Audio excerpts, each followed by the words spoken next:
لو أنزلنا هذا القرآن على جبل لرأيته خاشعا متصدعا من خشية الله.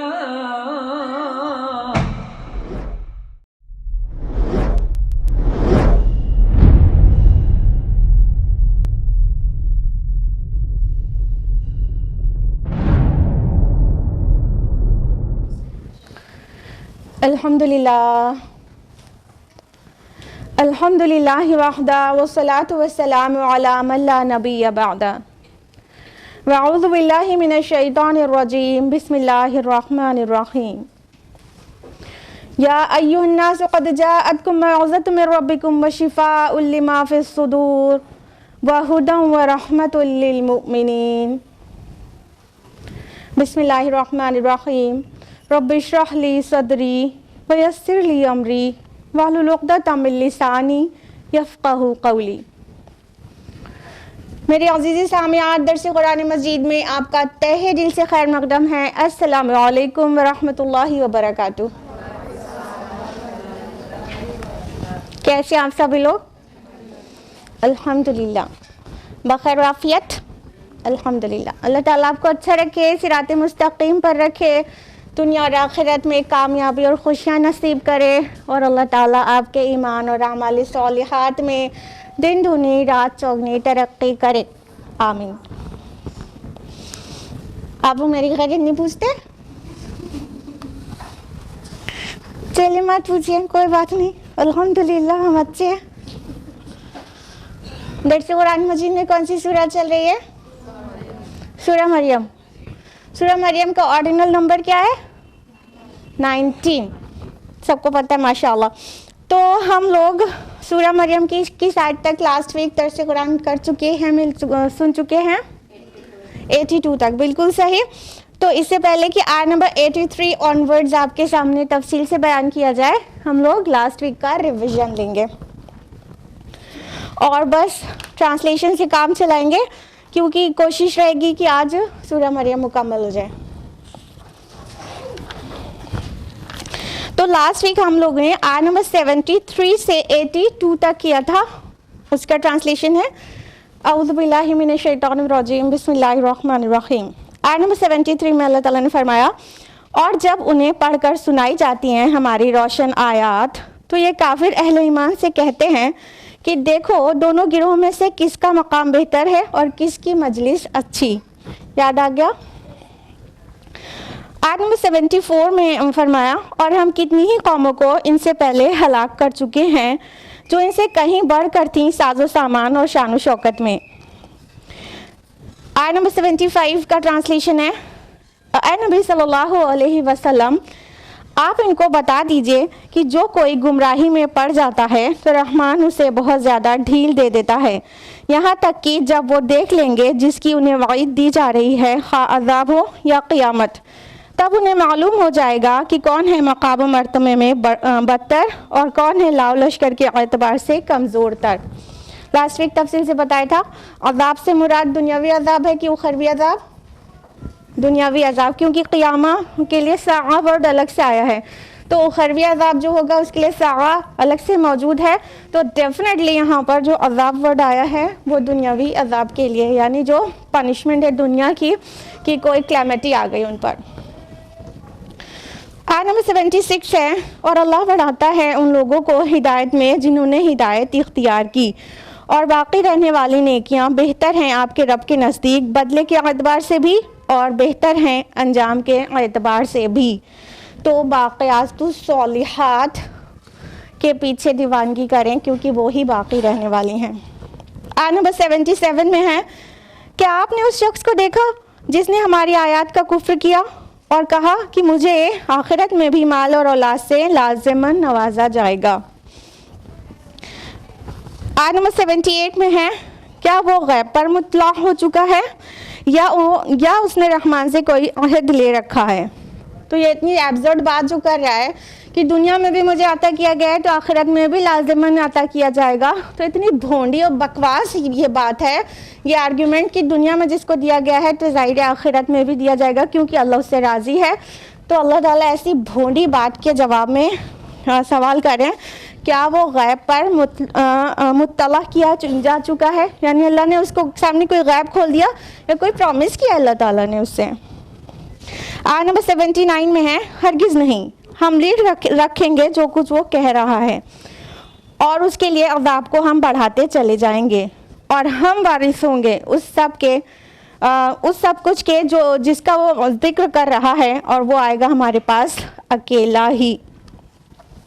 تو اللہ تعالیٰ فرما رہے ہیں کہ ہم یہ سب کچھ لکھ کر رکھیں گے اور عذاب میں اس کو بڑھاتے چلے جائیں گے، ڈھیل دیتے جائیں گے اور عذاب کو بھی بڑھائیں گے، اور اس کو جو دنیاوی چیزوں پہ پھول رہا ہے نا اس کے وارث ہم ہوں گے. کون؟ اللہ سبحانہ و تعالیٰ. آیت نمبر 81 کا ٹرانسلیشن ہے، اور انہوں نے بنا رکھے ہیں اللہ کے سوا دوسرے معبود تاکہ وہ ان کے لیے مددگار بنے.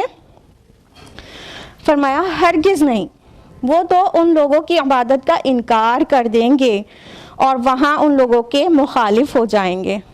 یعنی جن کی شفاعت پر تکیہ کیے بیٹھے ہیں وہ اللہ تعالیٰ کے یہاں اعلان برات بھی کر دیں گے اور ساتھ میں بہت بگڑ جائیں گے کہ ہم نے تم سے کب کہا تھا کہ ہم تمہیں بچا لیں گے یا تم ہماری عبادت کرنا، ہمارے نام کا نظر و نیاز کرنا، ہم نے کب کہا تھا. بہت بگڑ جائیں گے اور ان سے کہہ دیں گے کہ ہم بری ہیں تمہارے اس شرک سے جو تم نے کیا ہے، جو تم نے کیا خود بھگتو. تو اللہ تعالیٰ فرما رہے ہیں انفیکٹ وہاں پہ وہ اور مخالف ہو جائیں گے. یہ تو خلاف پڑ گئی نا گواہی، جس سے شفاعت کی امید تھی وہ خلاف گواہی دے دے گا. تو یہ تو ہو گئی ایسی بات کی الٹا جن سے سپورٹ کی امید لگائے بیٹھے ہیں وہی مخالف ہو جائیں گے وہاں پر. اللہم لا تجعلنا منہم. یہ تھا لاسٹ ویک کا ریویژن. اب ہم لوگ آیت نمبر 83 آنورڈز تفصیل سے جانیں گے. تیار ہیں آپ لوگ؟ آپ لوگ سوچیں گے کہ آئے کس لیے ہیں. اعوذ باللہ من الشیطان الرجیم، بسم اللہ الرحمن الرحیم. آیت نمبر 83 ہے، الم تری انا ارسلنا الشیاطین علی الکافرین تعزهم عزا.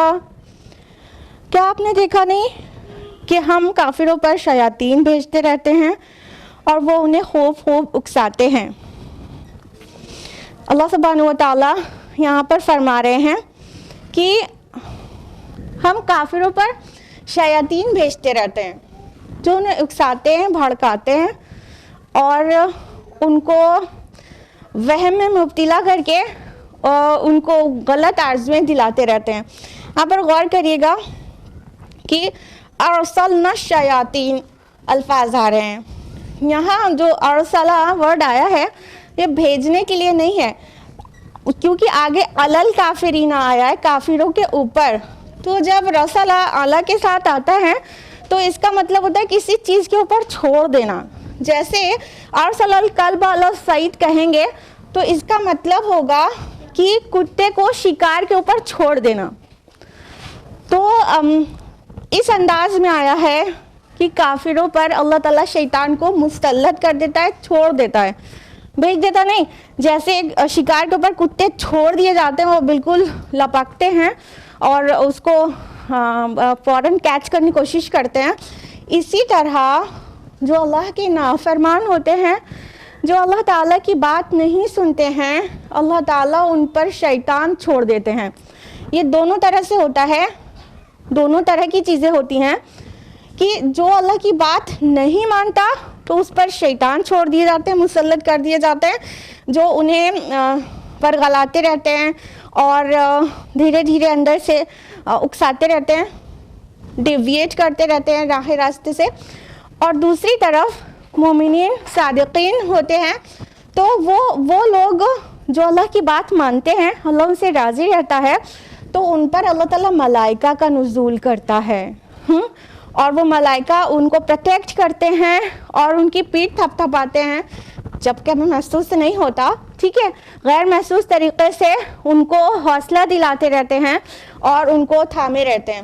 تو یہ دونوں طرح کی چیزیں ہوتی ہیں جو ہماری آنکھوں سے دکھائی نہیں دیتی، لیکن یہ چیزیں اندر سے محسوس کی جا سکتی ہیں. تو یہاں پر کیا کہا جا رہا ہے کہ جو رحمان کا منکر ہے، جو اللہ تعالیٰ کی بات نہیں مانتا ہے، جو کفر کرتا ہے، اور کافر سے ہرگز نان مسلم ایسا فگر برا مت لیا کیجیے. کفر وہ سبھی لوگ کر رہے ہیں نا جو پورے کائنات میں بکھری ہوئی اللہ کی نشانیاں ہیں، اس کے بعد بھی اللہ کو نہیں پہچان رہے اور اللہ کی فرما برداری نہیں کر رہے ہیں. تو وہ سب بھی کفر کا ہی ارتکاب کر رہے ہیں. وہ الگ بات ہے کہ لیبل ہمیں اور آپ کو کسی کو بھی نہیں دینا ہے.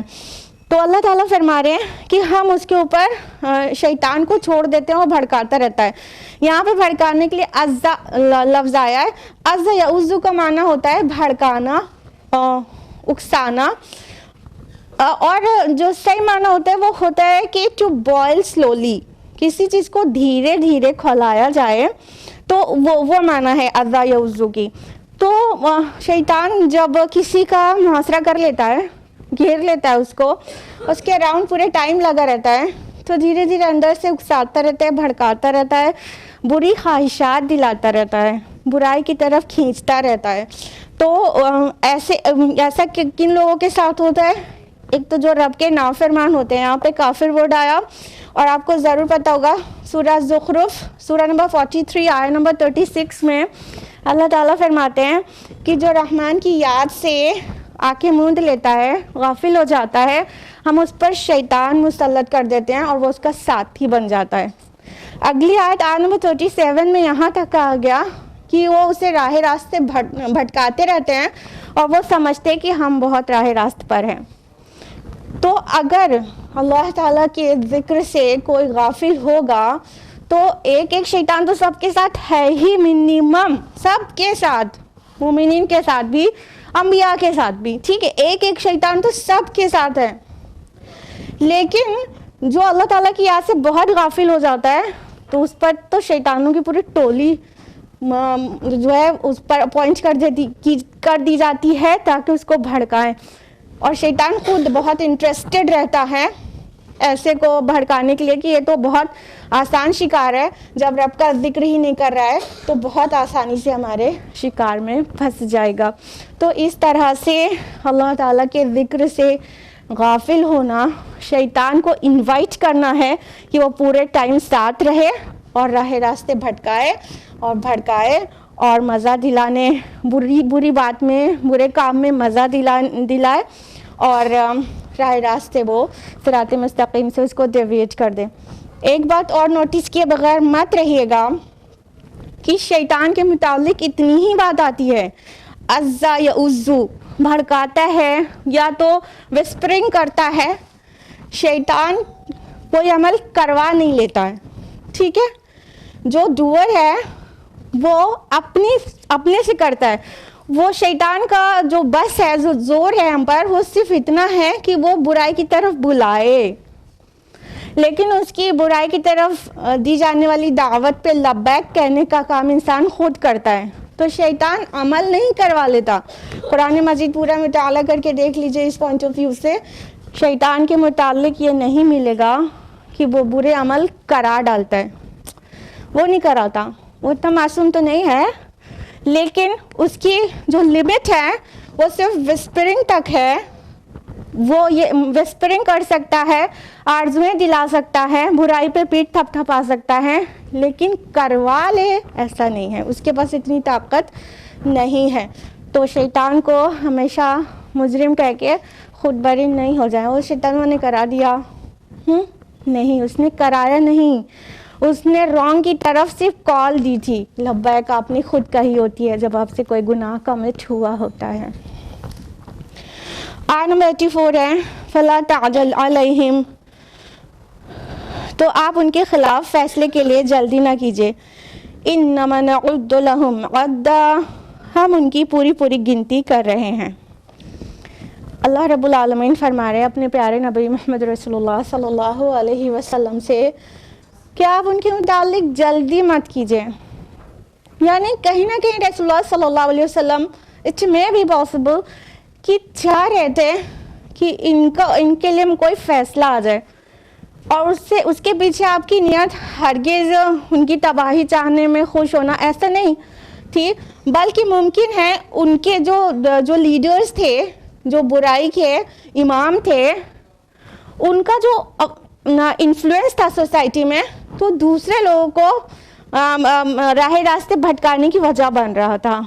تو ممکن ہے کہ رسول اللہ صلی اللہ علیہ وسلم ان کے متعلق کوئی اللہ تعالیٰ کا فیصلہ آنے کا انتظار کر رہے ہوں، کیونکہ جو برائی کے جو پورے امام ہیں، جو لیڈرز آف ایولز ہیں، تو وہ کھلے چھوٹے رہتے ہیں جب تک، تو اور لوگوں کو بھی بھڑکانے کی وجہ بنتے ہیں، ہاں کہ نہیں؟ تو اس میں کوئی داعی، کوئی رسول، کوئی بھی خیر چاہنے والا ایسی خواہش کر سکتا ہے کہ اس کے برے اثر سے بچنے کے لیے اس کے متعلق اللہ کوئی فیصلہ صادر فرما دے تاکہ برائی عام نہ ہو سوسائٹی میں۔ تو ممکن ہے اس وجہ سے رسول اللہ اندر سے کہیں نہ کہیں انتظار کر رہے ہوں، تو اللہ رب العالمین نے فرمایا فَلَا تَعْجَلْ عَلَيْهِمْ، ان کے متعلق آپ عجلت سے کام مت لیجئے۔ ابھی عجلت سے کام لینا کے متعلق دوسری بار آ رہا ہے اس سورہ میں، پیچھے آیت نمبر 64 میں آ چکا ہے کہ رسول اللہ صلی اللہ علیہ وسلم کو جو بار بار وحی ریسیو کرنے کا شوق رہتا تھا، تو چاہتے تھے جبریل جلدی جلدی آئیں اور وحی نازل ہو میرے پر جلدی جلدی، وہاں پہ بھی روکا گیا تھا عجلت پسندی سے۔ اور یہاں پر جو لوگ گمراہ ہیں اور دوسروں کو گمراہ کر رہے ہیں، ان کے متعلق بھی جلدی کرنے سے روکا گیا ہے، اور آگے فرمایا گیا کہ ہم تو ان کی گنتی پوری کر رہے ہیں، مطلب یہ ان کے ایک ایک اعمال کا ریکارڈ ہمارے پاس موجود ہے، اے نبی صلی اللہ علیہ وسلم، اور ہم ان کے جو بقیہ جو زندگی ہے اس کو بھی گنے ہوئے ہیں، یہ اپنی جو انجام ہے اس کو پہنچنے والے ہیں۔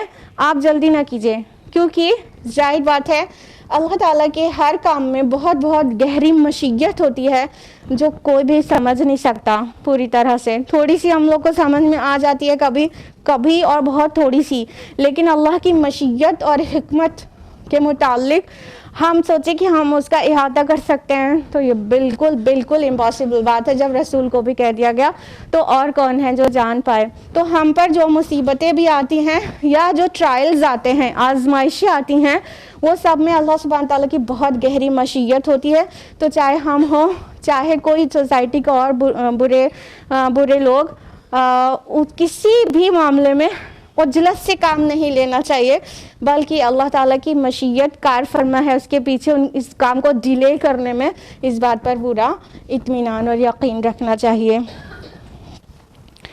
آیت نمبر 85 ہے یوم نحشر المتقین الی الرحمن وفدا۔ ذرا تصور کریں اس دن کا جس دن اہل تقوی کو ہم جمع کر کے لائیں گے رحمان کی طرف وفود کی صورت میں۔ اللہ سبحانہ تعالیٰ فرما رہے ہیں متقین کے لیے، اور متقین کون ہیں؟ مومنین، صادقین۔ اللہ تعالیٰ ان کے متعلق فرما رہے ہیں جس دن ہم انہیں جمع کریں گے، نحشرو، ہم جمع کریں گے۔ تو یہ کسی کو بھی جمع کرنے کے لیے ہو سکتا ہے، صرف مومن کے لیے نہیں۔ حشرہ لفظ سے ہے، نحشرو، ہم جمع کریں گے، تو مومنین کے لیے بھی ہو سکتا ہے، کفار کے لیے بھی ہو سکتا ہے، ایون اینیملز کو ہرڈ میں گیدر کرنے کے لیے بھی ہو سکتا ہے، جمع کرنا سمپل۔ لیکن آگے آیا متقین اور الی الرحمن وفدا، وفد کی طرح۔ وفد جانتے نا، وفد مینس کیا ہوتا ہے؟ ڈیلیگیشن۔ تو جو وفد ہوتا ہے گورنمنٹ کا کوئی ڈیلیگیشن، تو وہ بلایا گیا ہوتا ہے کہیں، اور پھر وہ جو ڈیلیگیشن، گورنمنٹ ڈیلیگیشن کہیں جاتا ہے تو ان کے ریڈ کارپٹ ویلکم ہوتا ہے، بہت عزت اور آبرو کے ساتھ انہیں بلایا گیا ہے، تو ان کی بہت شان سے مہمان نوازی ہوتی ہے۔ یہ تو ہم دنیا کے بارے میں بتا رہے ہیں، ریڈ کارپٹ ویلکم، ہاں جنت کی مہمان نوازی ان کی ریڈ کارپٹ ویلکم سے بہت سپر ہے نا۔ تو اللہ تعالیٰ کہہ رہے ہیں کہ جس دن متقین کو جمع کریں گے کس وفد کی طرح، یعنی یہ جو چنندہ لوگ ہوں گے اتنے باعث احترام اور باعث عزت، ان کو ایسی مہمان نوازی جیسے عمدہ سے عمدہ ترین ہو سکتی ہے ویسی مہمان نوازی کے ساتھ بہت ہی آبرو عزت کے ساتھ بہت ہی شان کے ساتھ جمع کریں گے. سبحان اللہ. اللہم ربنا اجعلنا منہم. یعنی متقیوں کو اللہ تعالیٰ روز قیامہ اکٹھا کرے گا اور جنت میں جب بھیجے گا تو ایسا فرشتے ان کی مطلب عزت اور آبرو بڑھانے کے لیے ایسی ایسی چیزیں کر رہے ہوں گے کہ ان کی شان کا پتہ چل رہا ہوگا. تو اتنی عزت سے اہل تقوی کو جمع کیا جائے گا. یہاں پہ نحشر المتقین الفاظ آئے ہیں. تو متق کا معنی کیا ہوتا ہے؟ the one who is protected himself or self, نا جو خود سے محفوظ ہوں. تقوی اسی سے ہے نا, بچنا بچانا نا, تو وقع یقی سے ہے. تو متق جس کا پلیورل آپ کے لیے بہت معروف ہے متقین نا, متق اس کا سنگولر ہوا. متق means the one who is protected. تو جہنم کی آگ سے وہ پروٹیکٹڈ محفوظ ہے اور بہت ہی آبرو اور عزت اور احترام کے ساتھ اسے روز آخرہ جمع کیا جائے گا اور جنت میں ڈالا جائے گا. اللہم ربنا اجعلنا منہم. آیت 86 میں فرمایا وَنَسُوقُ الْمُجْرِمِينَ إِلَىٰ جَهَنَّمَ وِرْدًا, اور مجرموں کو ہم ہانک کر لے جائیں گے جہنم کی طرف پیاسے. اب ایک دم سائملٹینیس کنٹراسٹ آ گیا. متقین کے لیے تو کہا کہ جمع کریں گے بہت عزت کے ساتھ, آبرو کے ساتھ, بہت شان کے ساتھ. اور مجرمین کون ہیں؟ ظاہر بات ہے گناہگار. کلپریٹ کون ہے؟ گناہگار جنہوں نے رب کی نہیں مانی. تو اللہ تعالیٰ فرما رہے ہیں کہ ان کو ہانک کر لے جایا جائے گا. جیسے اینیملز کے ہرڈ ہوتے ہیں, تو جانور اپنے سے نہیں چلتے ہیں, ان کو ہانکنے والا ایک لگا ہوتا ہے اور وہ لاٹھی سے جدھر ہانک کے لے جاتا ہے ادھر جاتا ہے, اپنے سے وہ نہیں جاتے ہیں. اور مطلب اور اس میں سے اگر اونٹ ہو اور وہ بہت پیاسے ہوں تو پیاسے اونٹوں کو جس طرح سے ہانک کر لے جایا جائے گا, مجرموں کو جمع کرنے کا طریقہ وہ ہوگا. مطلب ایک تو انہیں ہانک کے دھتکار کے لے جایا جائے گا, فرشتے وہ بھی ہوں گے لیکن وہ عذاب کے فرشتے ہوں گے. متقین کو جمع کرنے والے جو فرشتے ہوں گے اور رحمت کے فرشتے خوبصورت ہوں گے, اور ان کو اب مجرمین کو جمع کرنے والے جو فرشتے ہوں گے وہ عذاب کے فرشتے ہوں گے اور وہ بہت ڈراؤنے ہوں گے اور انہیں ہانک کر لے جائیں گے. اپنے سے جمع ہونا نہیں چاہ رہے ہوں گے تو ان کو سب طرف سے ہانکا جائے گا جیسے جانوروں کو ہانکا جاتا ہے. کتنا عجیب ہے نا, توہین آمیز ہانکا جا رہا ہے. تو اس انداز میں مجرمین کو اللہ تعالیٰ جمع کرے گا, اور ساتھ میں وردا آیا ہے مطلب بہت ہی پیاس کی حالت میں, بہت پیاسے ہوں گے. جہنم کی ایک تو پورے جو آخرت میں جو میدان محشر میں جمع ہونا ہوگا وہاں پہ بھی بہت تیز گرمی ہوگی ان لوگوں کے لیے جو گناہگار ہیں, بہت پسینے سے وہ ڈوبے ہوئے ہوں گے. وہ والی حدیث آپ لوگوں نے سن رکھی ہوگی کہ کسی کے جو پسینہ ہوگا تو اتنا کم ہوگا تو پیر کے انگوٹھے تک کا ہی ہوگا, پھر کسی کا اور اوپر تک پیٹ تک چہرے تک اتنا پسینہ ہوگا. تو بہت ہی زیادہ پیاس کی حالت میں ہوں گے, پیاسے اونٹوں کی طرح بالکل ہانپ رہے ہوں گے اور ایسے انہیں ہانک کر جمع کیا جائے گا. اللہم لا تجعلنا منہم. آمین. آیت نمبر 87 میں فرمایا لا یملکون الشفاعۃ الا من اتخذ عند الرحمن عہدا. اس دن کسی کو شفاعت کا اختیار نہیں ہوگا سوائے اس کے جس نے رحمان سے کوئی عہد حاصل کر لیا ہو. اب یہ تو شفاعت باطلہ کا ذکر آیا تھا اس سے پہلے, اب یہاں پہ پھر سے اس کو ریپیٹ کیا جا رہا ہے کہ یہ جو مطلب نہیں ماننے والے لوگ یہ باطل شفاعت کے اوپر تکیہ کیے بیٹھے ہیں, تو وہ جان لیں کہ شفاعت کا اختیار کسی کو بھی نہیں ہوگا سوائے اس کے جس کے پاس رحمان کے پاس سے کوئی عہد ہو. اور یہاں عہد بمعنی پروانہ کے ہے, جس کے پاس رحمان کی طرف سے کوئی پروانہ مل گیا ہو, کوئی اذن مل گیا ہو, کوئی اجازت مل گئی ہو, اس کے علاوہ شفاعت کا اختیار کسی کو بھی نہیں ہوگا. اور یہ دونوں پہلو سے ہے. قرآن مجید کو پورا مطالعہ کریں گے تو آپ کم و بیش 20 آیات ایسی پائیں گی جس میں صحیح شفاعت اور صحیح شفاعت کا ایک منظر اور باطل شفاعت کا رد موجود ہے. روز آیت الکرسی آپ لوگ پڑھتے ہیں نا, اس میں کیا پڑھتے ہیں؟ من ذا الذی یشفع عنده الا باذنہ. تو ہر وقت یاد رہتا ہے نا روز کہ شفاعت کا تو اختیار کسی کو ملے گا نہیں سوائے اس کے جس کو رحمان اجازت دے دے. تو یہاں پر دونوں پہلو سے سمجھنا ہوگا قرآن کو.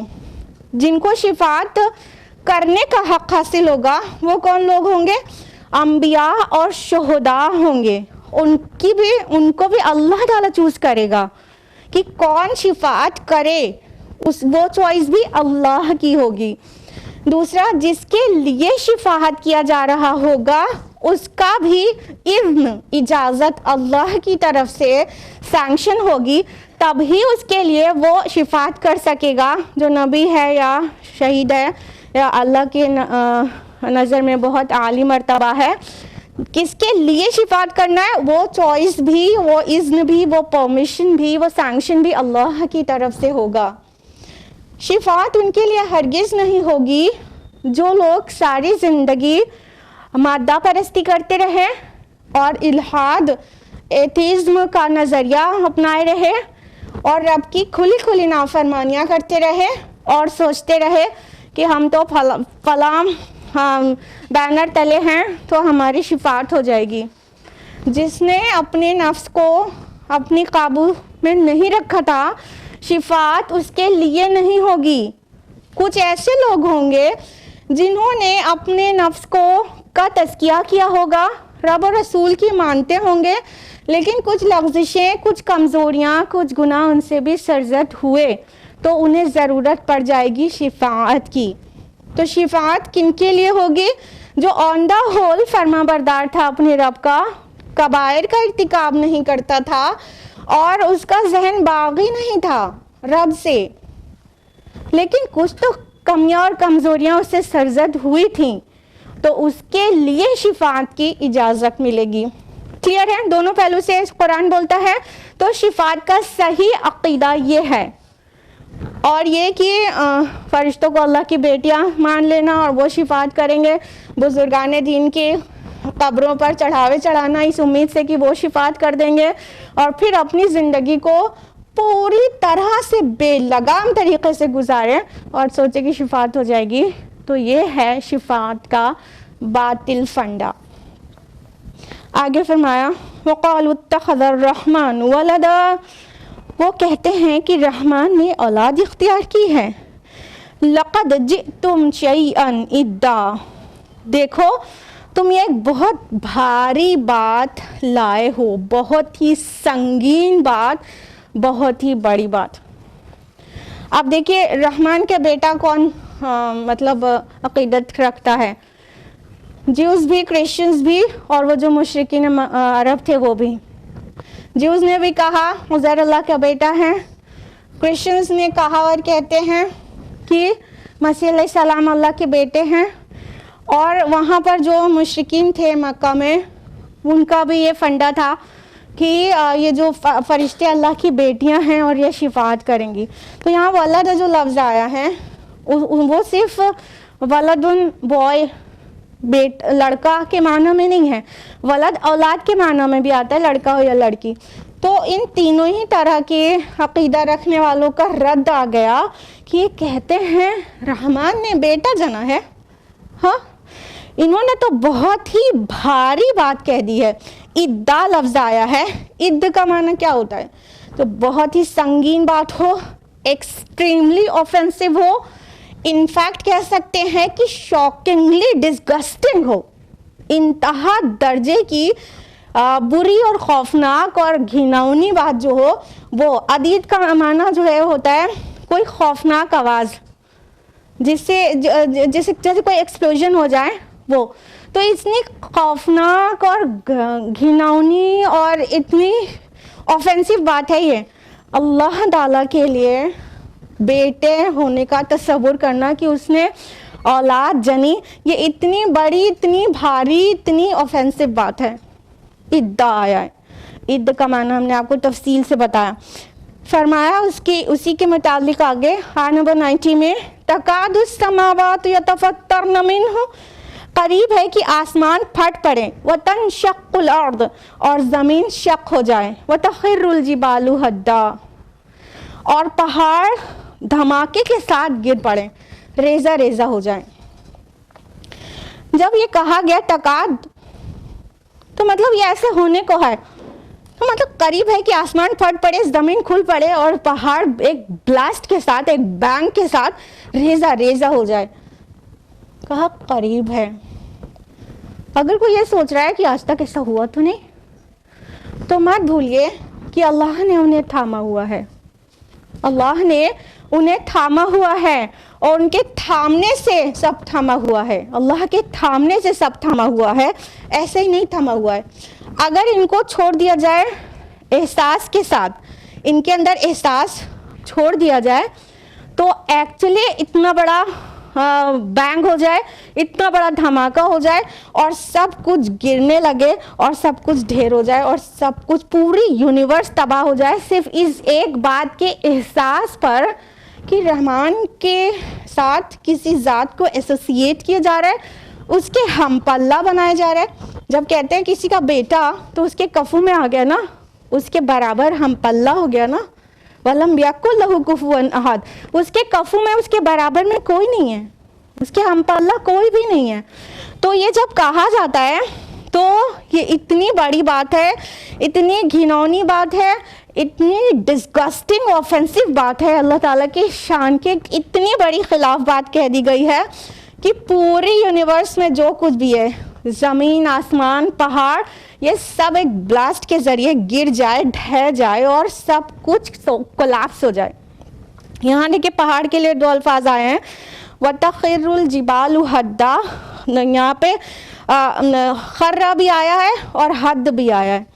تو حد کا معنی ہوتا ہے کسی بلڈنگ یا کسی دیوار کا بلاسٹ کے ساتھ، دھماکے کے ساتھ کولیپس ہونا، اور خر کا معنی ہوتا ہے کوئی چیز ایسے ڈھیر ہو کے کولیپس ہو جانا.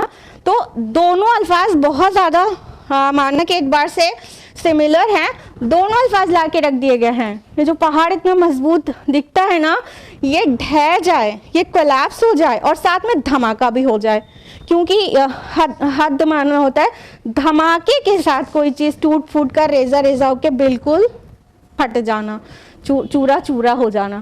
ابھی تو امیجن کرنا بہت آسان ہے، ابھی اگر کوئی بھی بڑا بام لگا دیا جائے تو چیزیں کیسے بلاسٹ ہوتی ہیں وہ آپ لوگوں نے ایون کیمراز کی ہیلپ سے دیکھا بھی ہوگا، چاہے سامنے سے نہ دیکھا ہو. لیکن آپ نے کوئی بھی بلڈنگ بلاسٹ کرنے کے لیے وہاں پر بمس لگائے جاتے ہیں پرپزفلی، اور پھر بہت دور تک کا علاقہ خالی کرا لیا جاتا ہے اور کس طرح بلاسٹ ہوتا ہے. تو وہ منظر کشی کی گئی ہے حد لفظ لا کے، کہ بلاسٹ کے ساتھ پورا گر جائے، ڈھہ جائے، تباہ ہو جائے، برباد ہو جائے.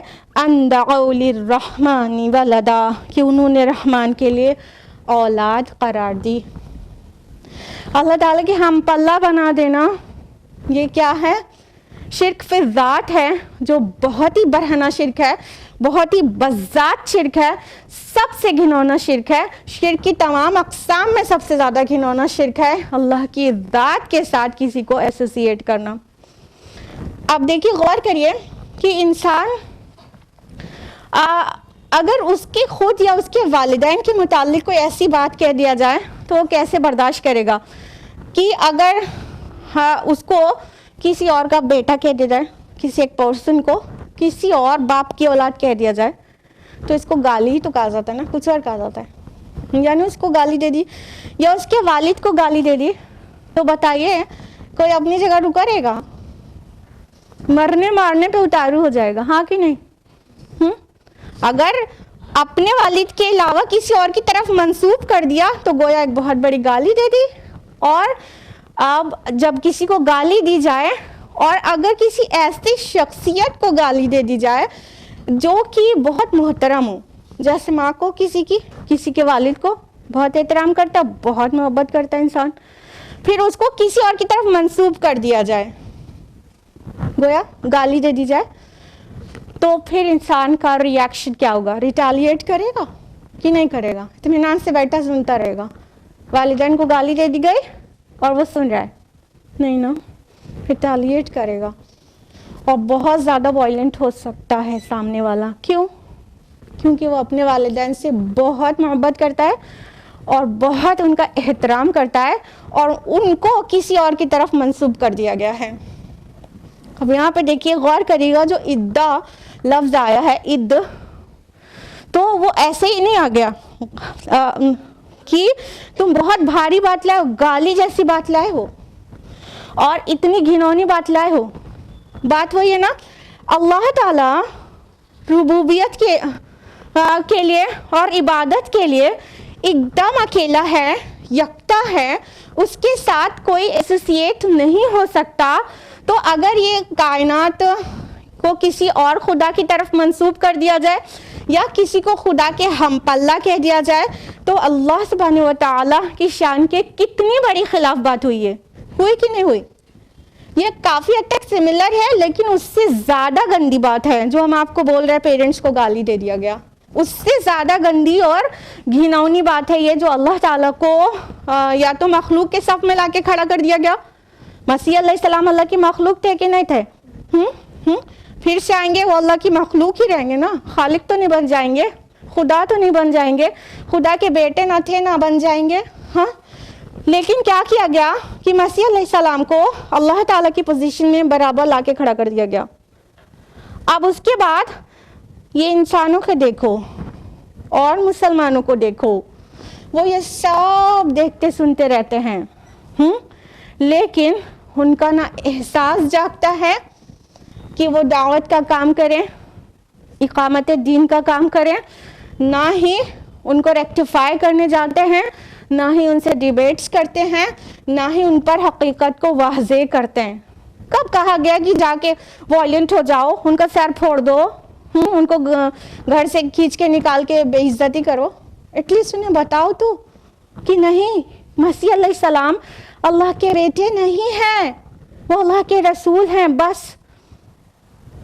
جیوز نے کہا عزیر علیہ السلام اللہ کے بیٹے ہیں، اور بہت سارے ابھی بھی فیتھس ایسے ہیں جو فرشتوں کو یا بہت ساری گاڈز اینڈ گاڈیسز پہ بلیو کرتے ہیں اور ان کو ایسوسیٹ کرتے ہیں ون سپریم پاور گاڈ کے ساتھ نا، ان کی ہم پلہ بنا دیتے ہیں. تو ایٹ لیسٹ انہیں بتائے تو جائے، نو، اللہ از ون، وہ تو بالکل اکیلا ہے، اس کے برابر کا کوئی بھی نہیں ہے. اب اپنے احساس کو ذرا چیک کریں اللہ واسطے، کہ ہمارے والدین کے متعلق کوئی عد کر دے، کوئی مطلب بہت بھاری گندی گھنونی ڈسگسٹنگ بات لے کر آئے تو ہم اس کا سر پھوڑ دیں گے. اور ہمارے اللہ کے متعلق ایسی بات کہی گئی، ان الشرک لظلم عظیم، شرک کر دیا گیا، اور ہمارے کانوں میں جو بھی نہیں رینگ رہی، ہم کو ذرا بھی تکلیف نہیں ہوتی. ہم تو بس اپنی دنیا کمانے اور سنوارنے میں مشغول ہیں. ہماری ساری مصروفیات دنیا سے ریلیٹڈ ہے، منی میکنگ سے ریلیٹڈ ہے، مور اینڈ مور لگژوریس لائف پانے سے ریلیٹڈ ہے. ہمارے سارے شوق، ہمارے سارا مقصد زندگی بس دنیا سجانے کے لیے ہے. اور اس درمیان میں یہ سب کچھ ہم لوگ وٹنس ہوتے رہتے ہیں کہ اللہ کی ذات کے ساتھ شرک ہو رہا ہے، لیکن ہمیں ذرا تکلیف نہیں ہوتی. ایسے ہی اللہ کے نبی صلی اللہ علیہ وسلم نے امر بالمعروف نہی عن المنکر کا کام نہیں کرنے والے کو ایسے ہی نہیں کہہ دیا کہ ایمان ذرہ برابر دل میں باقی نہیں ہے. وہ والی حدیث آپ لوگوں کے لیے بہت معروف ہے نا، صحیح مسلم کی ہے، کتاب الایمان صفحہ نمبر 138، کہ اللہ کے رسول صلی اللہ علیہ وسلم نے فرمایا من رأى منکم منکرا فلیغیرہ بیدہ، جب بھی تم میں سے کسی کا گزر منکر سے ہو، برائی سے ہو، تو مٹا دے اپنے ہاتھوں سے، اپنی طاقت سے. فَإِن لَمْ يَسْتَطِعْ، اگر اس کی استطاعت نہ رکھتا ہو، فَبِلِسَانِهِ، تو اپنی زبان سے. فَإِن لَمْ يَسْتَطِعْ، اگر اس کی بھی استطاعت نہ رکھتا ہو، فَبِقَلْبِهِ، تو اپنے دل سے. ذَلِكَ أَضْعَفُ الْإِيمَانِ، یہ ایمان کا کمزور ترین درجہ ہے. صفحہ نمبر 144 پر اسی طرح کی حدیث ہے، صحیح مسلم کی ہی، اور آگے یہ آ رہا ہے کہ جو یہ لوئسٹ لیول کے ایمان پر بھی نہ ہو، دل میں بھی برا اسے نہ لگے، تو ایمان رائی کے دانے برابر دل میں موجود نہیں ہے. یہ صادق المصدوق کے الفاظ ہیں محمد رسول اللہ صلی اللہ علیہ وسلم کے. بس اپنے آپ کو چیک کریں کہ ہمارے رب کی نافرمانی ہوتی ہے اور ہم وٹنس ہوتے رہتے ہیں. ہمارے رب کے ساتھ پارٹنرز ایسوسیٹ کیا جاتا ہے, ہم وٹنس ہوتے رہتے ہیں, اور ہمارے نہ ہم طاقت سے روکتے ہیں, نہ ہم زبان سے روکتے ہیں, اور نہ ہی دل میں کوئی بھی تکلیف ہوتی ہے. رات میں اتنے ہی آرام دہ بستر پر اتنی ہی آرام سے پیر پسا کے اتنے ہی سافٹ بلینکٹ میں لپٹ کر سو جاتے ہیں. اگر دل میں بھی برا نہیں لگ رہا تو کس بات کا ایمان ہے اللہ پر؟ اپنے والدین سے محبت کرتے ہیں تو ان کو گالی دیا جانا برداشت نہیں کر سکتے, تو اللہ تعالیٰ کی محبت کا کیا؟ ابھی پلین فلیٹ یہ پوچھ لیا جائے کہ کیا آپ کو اللہ سے محبت ہے, تو ہر مسلمان کا یہی جواب ہوگا ہاں بالکل ہے. ہم اس کو ڈینائی نہیں کر رہے, لیکن بس چیک کریں اپنی محبت کو, چیک کریں کہ رب کے ساتھ شرک ہوتا ہے تو رات میں بے چینی ہوتی ہے کہ نہیں ہوتی ہے؟ توحید کا پرچم بلند کرنے کی کوئی کوشش, کوئی پلاننگ ہوتی ہے کہ نہیں ہوتی ہے؟ اگلے دن صبح دعوت و اصلاح کا کام کرنے کی کوئی بھی پلاننگ کر کے سوتے ہیں کہ نہیں سوتے ہیں؟ اگر اعمال سے یہ ساری چیزیں غائب ہیں تو ہم نہیں کہہ رہے. صادق المصدوق رسول اللہ صلی اللہ علیہ وسلم فرما رہے ہیں کہ اگر دل میں بھی برا نہیں لگا تو سمجھو رائی کے دانے برابر بھی ایمان دل میں باقی نہیں ہے. اپنے والدین کے متعلق اتنی ڈسگسٹنگ بات نہیں برداشت کریں گے, لڑائی کریں گے, جو کچھ کرتے بنے گا وہ کر لیں گے. اللہ کے متعلق اتنی ڈسگسٹنگ بات ہو رہی ہے, نہیں برداشت کر رہے ہیں, تو رسول نے جو کہا بات وہی ہے, ایمان ہی دل میں نہیں ہے, ایمان ہی نہیں ہے. ایمان ہوتا تو اللہ سے وہ زندہ تعلق ہوتا, اور اللہ کے ساتھ اتنی گھنونی بات ہرگز برداشت نہیں کرتے. یہ اتنا انٹر کنیکٹڈ ہے قرآن اور احادیث. قرآن کی کامنٹری ہے احادیث. تو رسول اللہ نے صاف بتا دیا ہے کہ جس کو منکر کو دیکھ کر نہ طاقت سے روکے, نہ زبان سے روکے, نہ دل میں برا جانے, بس وہ اپنی لائف میں ہی مگن رہے, تو پھر ایمان باقی نہیں ہے. بہت غور کریے گا, سوچئے گا. اور جس کی 24 گھنٹے میں دعوت و اصلاح کا کام بالکل بھی نہیں ہے, شرک کا رد اور توحید کا پرچم بلند کرنے کی کوشش بالکل بھی نہیں ہے, وہ آج رات میں ایسے ہی نہ سو جائے, کوئی پلاننگ کر کے سوئے کہ کل سے کیا کرنا ہے اور کتنے گھنٹے کرنا ہے. صرف ایسے ہی بس یوں ہی دل کا بہلاوا نہیں, ایک مقصد زندگی یہ ہونا چاہیے کہ رب کی نافرمانی کو مٹانا ہے. وہ نہیں مٹ گئی تو کم سے کم اپنے مٹنے تک اس کو دور کرنے کی کوشش کرنا ہے. سوچئے گا, غور کریے گا, اپنے کو بچانے کی کوشش کریے, اور بہت سارے سوال کریے کہ اپنے رب سے کتنی محبت ہے, کیوں برداشت کرتے ہیں شرک جیسی بات کو, جس کو نہ آسمان برداشت کرنے کو تیار ہے, نہ زمین, نہ پہاڑ. ان لوگوں کے اندر احساس دے دیا جائے تو یہ تو بالکل بینگ سے ایک بلاسٹ کر دیں اور سب کچھ ریزہ ریزہ ہو جائے, لیکن ان کو احساس سے روکا گیا, اللہ نے انہیں تھاما ہوا ہے. اور ہمارے اندر احساس ہے نا کہ نہیں ہے کہ نہیں؟ 5 سینسز ہے بھیا ہمارے اندر, ہاں. اور اپنے لیے اور اپنی اولاد کے لیے اور اپنے والدین کے لیے کتنے حساس ہیں ہم. کسی نے ذرا سا کچھ کہہ دیا پھر دیکھو, ہاں, اپنے لیے تو بہت حساس ہیں, اپنے رب کے لیے سارا احساس غائب ہو جاتا ہے.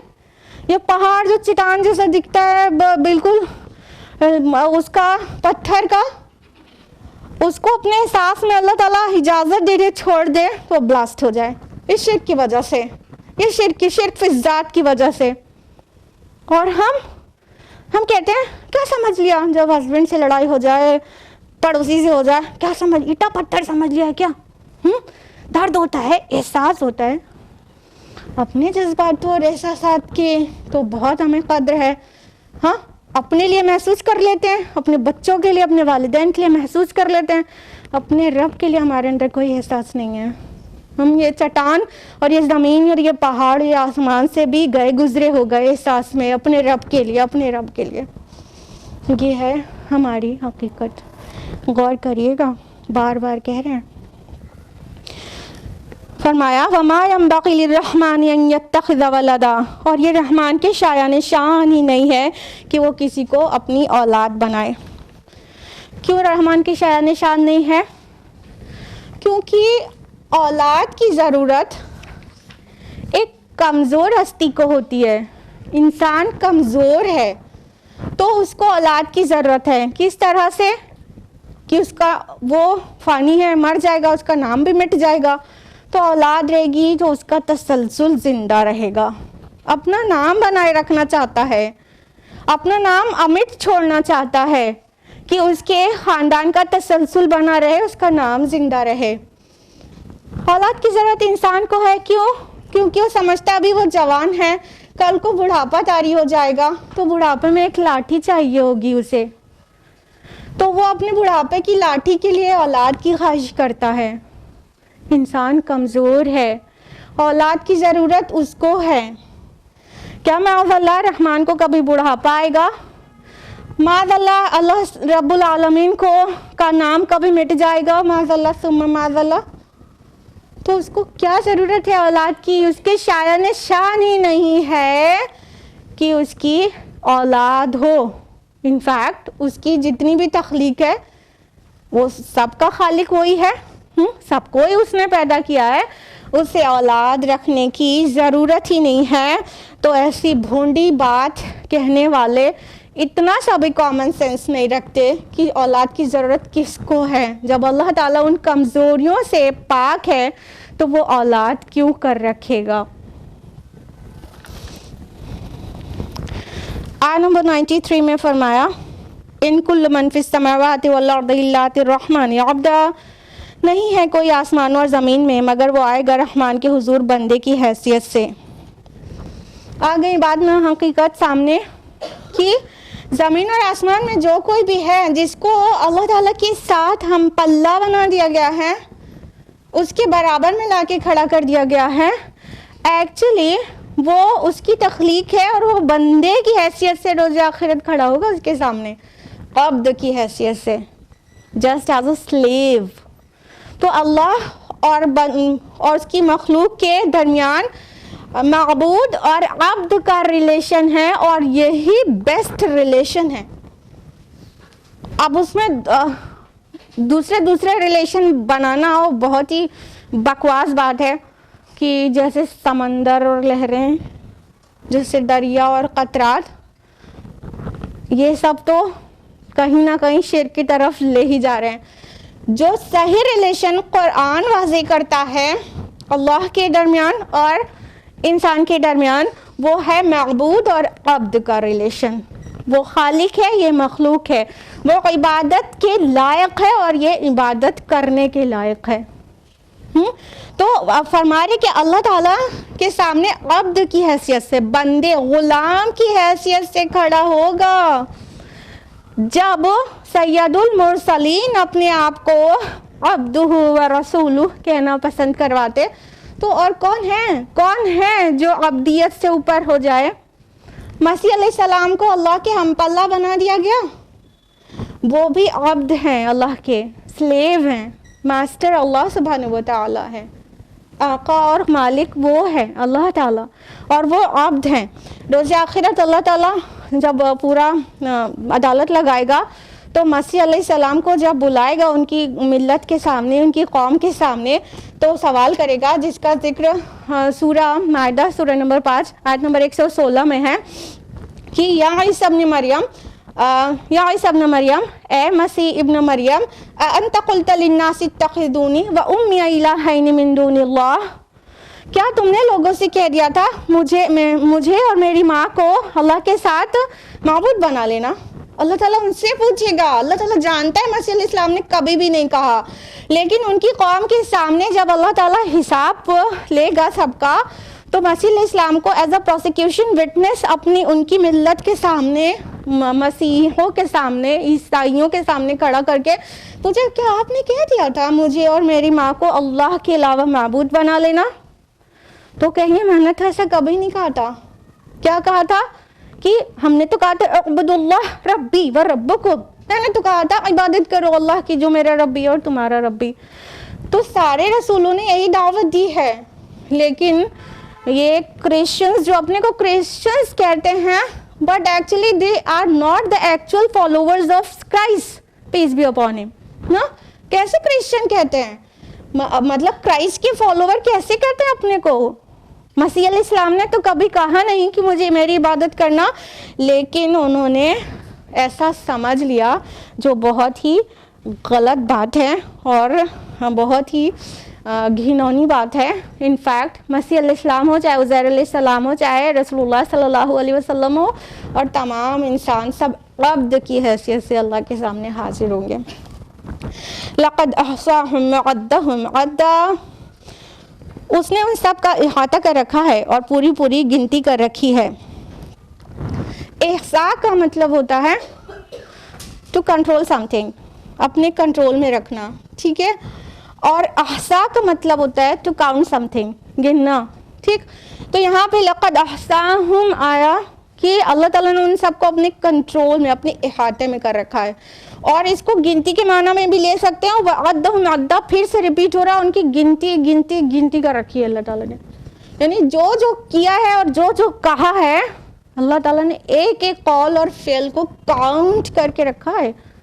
کاؤنٹ کر کے سب اللہ تعالیٰ دکھا دیں گے، الفاظ بھی دکھا دیں گے اللہ تعالیٰ ان کو سامنے، اور اللہ تعالیٰ ان کے قول بھی دکھا دیں گے.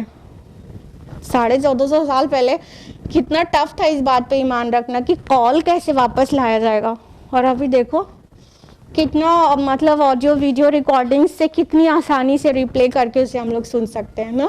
تو پھر اللہ تعالیٰ کے یہاں ہائی ٹیک جو ٹیکنالوجی ہوگی تو اس میں اللہ تعالیٰ کے لیے کیا مشکل ہے کہ وہ سب کچھ سنا دے، دکھا دے، ایک ایک ورڈز ان کے سامنے ایسے ویژولس پلے کر دے اور ان کی وائس پلے کر دے. یہ دیکھو یہ بولا تھا تم نے کہ Jesus Christ is the begotten son of God.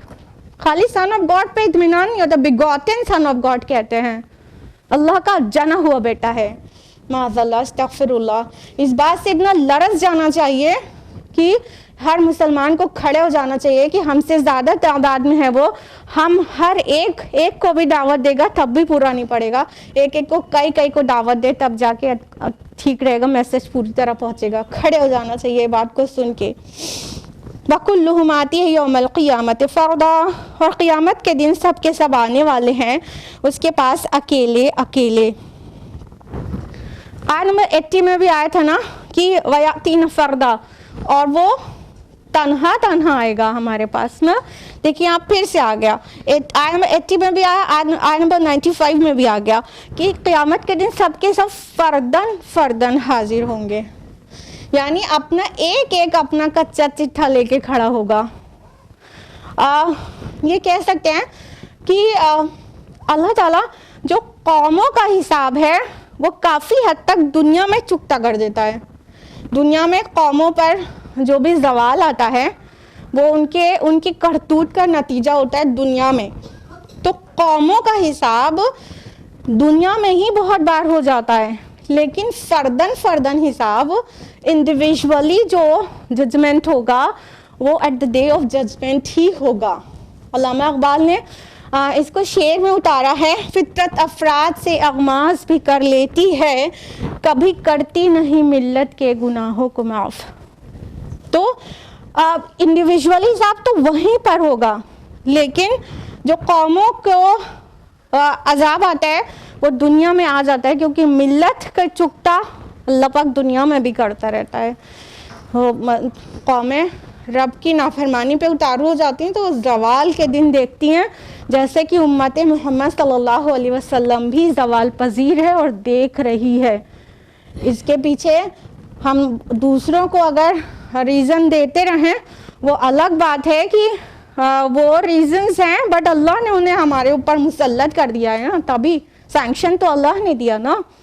تو مینس تو کچھ نہ کچھ رہے گا ہی. تو ٹھیک ہے ہم کو پنش کرنے کے لیے, ہم کو ستانے کے لیے, ہمیں دنیا میں بے سکونی لانے کے لیے بہت سارے دوسری قومیں بھی ریسپانسبل ہیں, بٹ اللہ تعالیٰ نے ان کو ہم پر مسلط کر دیا ہے نا. ریزن بیسک کیا ہے؟ ہم خود قرآن سے دور ہو گئے, ہم خود نبی کی تعلیمات سے دور ہو گئے. تو اس کی یہ کیش پنشمنٹ ہے جو ہم صدیوں سے جھیل رہے ہیں, زوال امت. آیت نمبر 96 میں فرمایا ان الذین آمنوا وعملوا الصالحات سیجعل لهم الرحمن ودا, یقیناً جو لوگ ایمان لائے اور انہوں نے نیک اعمال کیے ان قریب ان کے لیے رحمان لوگوں کے دلوں میں محبت پیدا کر دے گا. سبحان اللہ. اللہ تعالیٰ نے فرمایا, بہت سیریس باتیں ہو گئی نا, اب بہت خوشی کی بات. اللہ تعالیٰ نے فرمایا کہ جو لوگ ایمان لائے اور انہوں نے نیک اعمال کیے تو اللہ تعالیٰ ان کے لیے لوگوں کے دلوں میں محبت پیدا کر دے گا. سبحان اللہ. ایک طرف یہ جو نافرمان لوگ ہو گئے اور دوسری طرف ایمان اور اعمال صالحات والے لوگ, ان کے لیے کیا بینیفٹ ہے کہ یہ اللہ تعالیٰ ایسے لوگوں کے متعلق بہتوں کے دل میں محبت ڈال دیتا ہے, یہ اللہ تعالیٰ اپنے ذمے لے لیتا ہے. اگر اور زیادہ واضح الفاظ میں آپ جاننا چاہتے ہیں تو سنیے, بخاری مسلم کی متفق علیہ روایت ہے, حدیث قدسی ہے کہ اللہ تعالیٰ جب کسی سے محبت کرتا ہے تو جبریل علیہ السلام کو بلا کر کہتا ہے کہ مجھے فلاں بندے سے محبت ہے, تم بھی اس سے محبت کرو. تو جبریل علیہ السلام اس بندے سے محبت کرنے لگ جاتے ہیں. پھر جبریل علیہ السلام ملائکہ کے گروپ میں اناؤنسمنٹ دے دیتے ہیں کہ اللہ تعالیٰ اور میں اس بندے سے محبت کرتے ہیں تو تم بھی اس سے محبت کرو. پھر پورے ملائکہ اس بندے سے محبت کرنے لگ جاتے ہیں, اور پھر یہ محبت آسمان سے زمین پر بھی عام کر دی جاتی ہے. تو جو رب کی مانتا ہے اللہ تعالیٰ اس کے لیے لوگوں کے دل میں محبت پیدا کر دیتا ہے. آپ نے بالکل اس بات کو ایکسپیرئنس کیا ہوگا کہ کچھ محبتیں ایسی ہوتی ہیں جن میں کوئی رشتہ نہیں ہوتا, کوئی فرینڈشپ نہیں ہوتی, کوئی تعلق نہیں ہوتا, کوئی نیبرہڈ نہیں ہوتا, کچھ بھی نہیں ہوتا, بس اللہ تعالیٰ کے لیے ان سے محبت رہتی ہے کیونکہ بس وہ اللہ کے قریب نظر آتے ہیں اور بس ان سے دل لگا رہتا ہے, دل جڑا رہتا ہے ان سے, اور کوئی بھی رشتہ نہیں ہوتا, کسی قسم کا تعلق نہیں, بس رب کے تعلق کا تعلق رہتا ہے. اور یہی محبت سب سے زیادہ پیور ہوتی ہے کیونکہ اور باقی ساری محبتوں میں کوئی نہ کوئی مطلب ریزن ہوتا ہے, فیکٹر ہوتا ہے. کسی سے رشتہ داری کی وجہ سے محبت رہتی ہے, بہنیں دوسرے اپنی بہن سے کتنی محبت کرتی ہیں, بلڈ ریلیشن ہے اس لیے کرتی ہیں. کسی فرینڈ سے بہت محبت رہتی ہے تو دوستی ہے اس وجہ سے محبت ہے, یا تو پھر کوئی نیبرہڈ میں ہے تو نیبر ہے ہمارا اس لیے محبت ہے. کوئی ریزن تو رہتا ہی, یا تو کسی کو عجیب ٹائپ کی جو محبتیں ہوتی ہیں, کسی کی دولت سے فدا ہو گئے, کسی کی خوبصورتی پہ فدا ہو گئے, اور اپوزٹ جینڈر میں جو اٹریکشن ہوتا ہے اس کی وجہ سے محبت ہے. ٹھیک ہے, ہر محبت میں کوئی نہ کوئی فیکٹر ہے, ٹھیک ہے, کوئی محرک ہے جو محبتیں دلا رہا ہے. وہ سبھی محبتیں اتنی پائیدار نہیں ہوتی جتنی یہ والی محبت ہوتی ہے جو اللہ تعالیٰ ڈال دیتا ہے دل میں صرف دینداری کی وجہ سے. کوئی اللہ کے قریب نظر آتا ہے, بس اس سے دیوانہ وار محبت ہے, کوئی بنیاد نہیں ہے اس کی, کوئی اس کا ریزن نہیں, کوئی فیکٹر نہیں ہے, پھر بھی اس سے محبت ہے. تو اللہ تعالیٰ ایسا کرتا ہے, جو لوگ ایمان لاتے ہیں اور اعمال صالحات کرتے ہیں اللہ تعالیٰ ان کے لیے لوگوں کے دل میں محبت ڈال دیتا ہے. اگر خدا نخواستہ آپ کے دماغ میں کاؤنٹر کویشچن آ رہا ہے کہ چاہے جتنے اچھے نیک لوگ ہوں پھر ان کے مخالفین بھی تو ہوتے ہیں, وہ ان سے محبت نہیں کرتے, نفرت اور بغض رکھتے ہیں, تو یہ مطلب سب کے لیے نہیں ہے. وہ محبتیں بھی رب کے محبوب لوگوں کے دلوں میں ہوتی ہے. وہ لوگ محبت نہیں کریں گے کیونکہ وہ ان کے مخالف ہیں. اور اسی طرح جو برے لوگ ہوتے ہیں سوسائٹی میں, چند لوگ ان سے بھی تو محبت کرتے ہیں نا, کیوں کرتے ہیں؟ ان سے جو دنیاوی فائدہ دکھ رہا ہے اس ریزن سے کرتے ہیں. تو یہ دونوں محبت اور نفرت میں ریزن ہے، لیکن یہ جو مطلب بے لاگ محبت ہے یہ والی، وہ دینداروں کو دینداروں سے ہوتی ہے. دو چیز کہی گئی، ایمان والے اور اعمال صالحات والے. اللہم ربنا اجعلنا منہم. دیکھیے ہم آپ سے اپنا اظہار محبت کر دیں کہ آپ لوگ جتنا بھی دھوپ ہو چاہے بارش ہو سب کو چیلنج کرتے ہوئے یہاں پہنچ جاتے ہیں اور قرآن سننا چاہتے رہتے ہیں، تو اس لیے ہمیں آپ سے محبت ہے. اللہ تعالیٰ ہم لوگوں کی یہ محبتیں اپنے لیے اس کے لیے قائم رکھے، دائم رکھے اور بڑھائے. آمین. اور دینداروں سے ہی محبت اللہ تعالیٰ زیادہ رکھے، اور کیونکہ جس سے انسان کو محبت ہوتی ہے، جس کا ساتھ پسند ہوتا ہے، روز قیامہ اسی کے ساتھ اٹھایا جائے گا. تو ایسے اچھے اچھے لوگوں سے محبت کرنا بھی چاہیے. انفیکٹ فَإِنَّمَا يَسَّرْنَاهُ بِلِسَانِكَ، تو ہم نے آسان کر دیا اس قرآن کو آپ کی زبان میں. لِتُبَشِّرَ بِهِ الْمُتَّقِينَ وَتُنذِرَ بِهِ قَوْمًا لُدًّا، تاکہ آپ بشارت دیں اس کے ساتھ متقین کو اور خبردار کر دیں اس کے ساتھ جھگڑالو قوم کو. آج تھوڑا سا ایکسیڈ ہو جائے گا کیونکہ کمپلیٹ بھی کرنا ضروری ہے. فرمایا اللہ تعالیٰ نے کہ اللہ تعالیٰ نے اس قرآن کو آپ کے، اچھا یہاں فَإِنَّمَا يَسَّرْنَاهُ آیا ہے، یہ ضمیر ہے، پروناؤن ہے، اور وہ قرآن کے لیے ہے. اللہ تعالیٰ فرما رہے کہ اس کو ہم نے آپ کی زبان پر آسان کر دیا ہے. اے نبی صلی اللہ علیہ وسلم، یسر مینس آسانی ہوتی ہے، اور تیسیر مینس ہوتا ہے کسی شے کو اس کے جو مقصد ہے اس کے پیش نظر سجا سنوار دینا، آراستہ کر دینا. تو قرآن کو اللہ تعالیٰ نے اس کے مقصد کے پیش نظر پورا ڈیکوریٹ بھی کر دیا ہے، آراستہ بھی کر دیا ہے، اور ساتھ میں اس کو آسان بھی کر دیا ہے، یسر ہے اس میں. تو فرمایا کہ تاکہ آپ بشارت دیں اس کے ساتھ متقین کو اور خبردار کر دیں اس کے ساتھ جھگڑالو قوم کو. تو یہاں پہ جو بھی آئے لِتُبَشِّرَ بِهِ، یہ بھی جو ہو کی ضمیر ہے یہ قرآن کے لیے ہے. اس کے ذریعے سے تبشیر کریں، اس کے ذریعے خوشخبری سنائیں اور آگاہ کریں. کس کو؟ قوم لُدًّا. لُدّ مینس ہوتا ہے جو ضدی ہو، ہٹ دھرمی ہو، اور بہت زیادہ ایکسٹریملی آرگیومنٹیٹیو ہو، اور جو بہت آفینسو ہو، تو ایسے کو لُدّ کہتے ہیں. تو الُدّ کی جمع ہے لُدّا.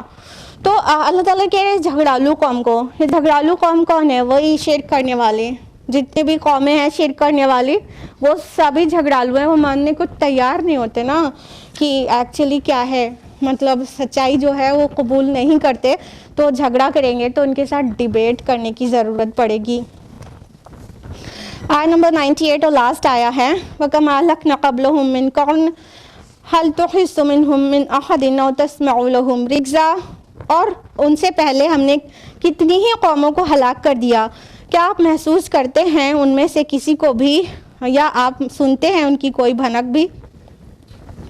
یہ آخری آیا ہے سورہ مریم کی. اللہ تعالیٰ فرما رہے ہیں کہ ہم نے ان سے پہلے کتنی ہی قوموں کو ہلاک کر دیا، یعنی وہ نافرمانی پہ اتارو تھی تو اللہ تعالیٰ نے انہیں نسیم منسیہ کر دیا. اب یہ بھی نہیں مان رہے ہمارے رسول کی، یہ کیا چاہ رہے ہیں؟ تو پچھلی قوموں کو دیکھ لیں کہ نہ ماننے کا انجام کیا ہوا، دنیا میں بھی تباہی آئی ان کے اوپر. اور اللہ تعالیٰ اپنا پاور اور اپنی قدرت کا بیان کچھ اس طرح سے کر رہا ہے کہ اس کی کوئی بھنک بھی آپ سنتے ہیں. رگز آیا ہے یہاں پر لفظ. تو رگزا جو رگز کہتے ہیں وہ کیا، بہت ہی ہلکی آواز کو کہتے ہیں، سلائٹسٹ پاسبل ساؤنڈ کو، جو کسی بی کے بزنگ کے برابر ہو. کوئی بی یا کوئی فلائی اڑ جائے تو اتنی ہلکی سی آواز آئے گی نا، بز جیسے، تو اتنی ہلکی آواز کو کہتے ہیں رگز. تو اللہ تعالیٰ کہہ رہے ہیں کہ کسی کی اتنی مخفی سی آواز، اتنی چھوٹی سی بھی آواز آپ کو سنائی پڑتی ہے، کہنے کا مطلب وہ سب نسیہ منسیہ ہو گئے، بھولے بسرے ہو گئے. وہ کہیں سے